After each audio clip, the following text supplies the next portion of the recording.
Azvina kumira mushe muri yeZimbabwe, right? Uebert ndio akadzikisa zviprofita zvake ende Uebert ndio izvezvi pa street kana kuti pa toners ndio munhu ari kupisa ayo Uebert ndio ari kutaura kwese. Chokwadi chakangonaka achiputse ukama handiti zvokutoti inini ndakaona kuti Uebert ndio izvezvi akutanga kunopikisana kana kuti akutanga kunyanya kuopposwa nevanhu veZANU-PF. Zvinova zvinhu zviri kundifadza because inini ndakatonoda kutanga tobukwa neZANU-PF ndikuona kuti uyu ndo unotanga umusupport because inini handidona kutamba neZANU kana kuti vanhu vanofarirwa neZANU handinyanyo nakirwa nawo. But now word in the street iri kupisa. Jacob Mafume, mayor weHarare, adzikisirwa chiprofita akatireka ndimhanye kuna Uebert njo. Zviruda unoitwa ikoko inandizive kuti ndezvei because iwe kana chiprofita chichinge chadzikiswa iwo saka ukutaura kuti iwo profesa yacho hachabudirire because wamhanya ukaenda kuofisi kwa Uebert njo kuenda kunoita chipapi chipopi whatever uri ikoko mukutaura kuti profesa yachabudirire chocho. Uebert njo akabata zvintori zvake paZimbabwe zviremwa chaizvo. Ana baba vakuru vekuti unotonenda usvika unogara wakadai so wakapeta musika wako pakati pemakumboyo wakadai so uchiteerera achikuudza Uebert njo zvekuita kutoita kudikitira uri muofisi nemapisiro akuri kuita unotoenda wakatorowa mazijaketi mazitracksuit. Vanhu miswai. Anyway, rekatiende tinzwe zvitaura Uebert njo wacho because unoziva kuti chasara kuZimbabwe munhu wese achatongovhura chechi yake utongotanga ngokandawo zviprofita kutoti kavanhu vacho vaite mabasa nemazvo. Toti corruption yakutadzopedzwa iri kutadzopedzwa nezaki. Corruption iri kutadzopedzwa neSecond Republic yakuda kuzopedzwa nechechi. Yakapedzwa nechechi yaUebert njo. Sorry, my bad. Sorry for laughing. I take full responsibility. It's my bad. Gatende pane nyaya. Sorry zvenyu. Right.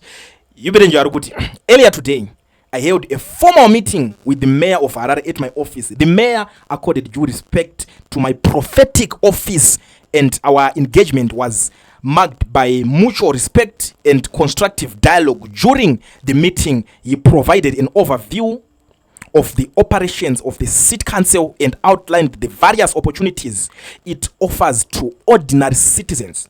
I'm pleased to confirm that the mayor will be participating in one of our forthcoming entrepreneurial services where he will formally present and elaborate on the opportunities available through the city of Harare. Ini chichikundinetsa nje kuti izvi zviprofita izvi zvekuti saka achatombato yototaura zvake zvaari kuita zviri kutadzisa chiprofita kubudirira zviri kutadzisa vanhu kungangurwa here imi takanzwa kuti kuchadzingwa vanhu mabasa saka vachadzingwa nekuti vaenda kuchechi kwacho. Imaurumemi makatarisa maZimbabweans kana kuti ngati mirai tauro on behalf of maZimbabweans. Imaurumemi makatarisa munotoona kunga tiri zviremwa hori kana madzungairwa madzakutsaku isusu.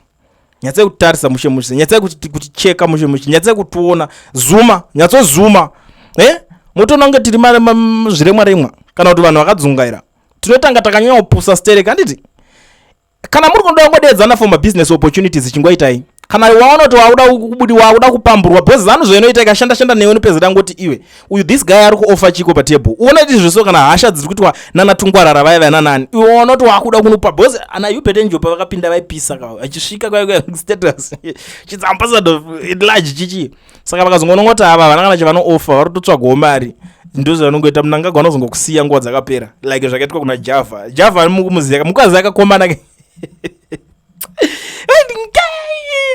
akazongoti uyu mfana uyu noise chete ari kumbooffer chipa napa kungotaura kuti mpampaira station munangagwa what pandimi dzake mucheche akutoya kutonosangana munangagwa arikumbonyatsodei cheche zvingomana saka kubva pakangosiyiwa akabva tangangoitawo zvelife yake zvaanga akuita saka inini ndo zvandiri kuona Uebert njo anenge akuti achibukwa achagayiswa madhiri like zvakutoti uyu achazouyawo pa our next entrepreneur what service achitopractice ipapo achipresent ndo zvanenge achipresent kuita sei ikoko ndo zviprofita zvacho vari kungodedzana kungoda kungoti musandikanganwe ndinokanda zviprofita nditi iyo nyaya yezviprofita iyi kai nyaya yekuti tichazonyatsogara pasi takuonesana nezvayo tine zvakawanda zvatinofungawo panyaya idzodzidzi. It's just that izveso maZimbabweans hatisati tanyatso already because number zhinji yemaZimbabweans vari kuti ukada kungotaura nyaya dzacho zvinonzi touch not my anointed one munhu wamwari abatwe tichiri nemadzakutsaku akawanda. That's why ana Uebert nje vachidzikisa zviprofita then nyika yese yatanga kusheka. Tarisa varume chaivo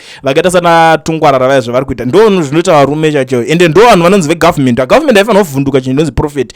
Government kwatarisa kana mubhaibheri vaitouraya zvinhu zvinonzi maprofita vati vamana muri vanhu vamwari chaizvo mimi zvokuti manyatsomubudisira kakanyatsoita zvinhu zvaitwa kudhara chaizvo vakomana vanozvivhara zvimachechi zvese zvibogas vanenge vachikuziva kuti iwo handiti wambobuda wakati wanamatira kuti munhu angago atonge kusvika afa wauda kutaura kuti chakadai izvezvi futi watinamatira ukati achazodai akadai chii chaakuda kuchinja ipapo bcause vanotarisa kuti chovodza pekutanga kwada kuzotaura kuda unochinja futi wakuti idzada kuti nyeberedze ndozvavanongoita. Saka in short tiri kungoti Mafume nanhingikini vasangana but kusangana kwavo zvikureva here kuti chiprofita hachichazadziswe. Kana chiprofita chisingachazadziswe nekuti vauya kuna Uebert nje takutodhauta zviprofita zvacho izvi.